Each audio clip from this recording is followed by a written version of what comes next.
नत्थू गांव के घर कोने में अपनी बेटी को ढूंढता है, पर उसे वो कहीं नहीं मिलती। परेशान होकर आखिर रो रो कर नत्थू हिम्मत हार कर घर लौट आता है। अगली सुबह रोहना फिर से करतब दिखाने आती है और इस बार पिंकी की तरह रोनी केले खरीद लेता है।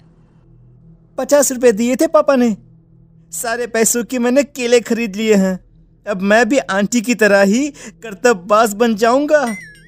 यही सोचते हुए रोनी केले खाता है और पहला अकेला केला आधा खत्म भी नहीं करता कि चुड़ैल उसके सामने आ जाती है। मेरे साथ चलने का समय आ गया है रोनी।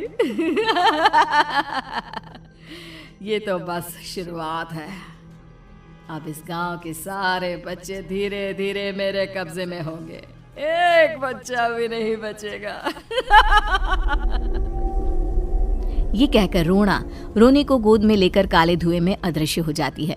इसके बाद हर रोज गांव में से कोई ना कोई बच्चा गायब होता, पर ऐसा क्यों हो रहा है किसी को भी समझ में नहीं आ पा रहा था।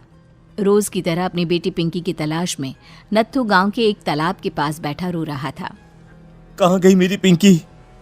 शकुंतला के जाने के बाद एक वही तो मेरा सहारा थी। अरे उसकी आत्मा कोस रही होगी मुझे कि मैं अपनी बच्ची को संभाल भी नहीं पाया। नत्थू ये कहता हुआ रो ही रहा था कि तभी तालाब में से उसे शकुंतला की आवाज सुनाई देती है। कहाँ थी तुम शकुंतला? हमारी बच्ची और सारे गायब हुए बच्चे रोहना के कब्जे में हैं। वो बच्चों को जो केले देती है उससे बच्चे बेहोश हो जाते हैं और उसके कब्जे में आ जाते हैं और वो उन्हें ले जाकर काली दुनिया में ले जाती है। पर वो ऐसा क्यों कर रही है? ये मैं नहीं जानती, पर उस दुनिया का रास्ता मैं आपको बता सकती हूँ।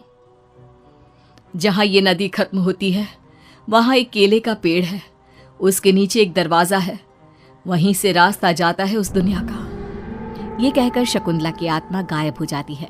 गांव के सभी लोग झुंड बनाकर उसी रास्ते से काली दुनिया में चले जाते हैं और वहां देखते हैं कि सारे बच्चे वहां काम कर रहे थे।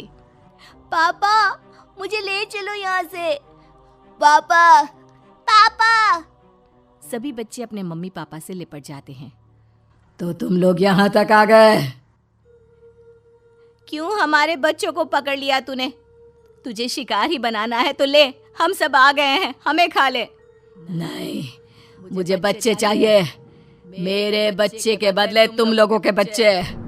क्या मतलब? मैं इसी गांव में रहने वाली एक औरत थी। केले की चोरी के इल्जाम में मेरे बेटे को गांव वालों ने इतना मारा कि वो मर गया।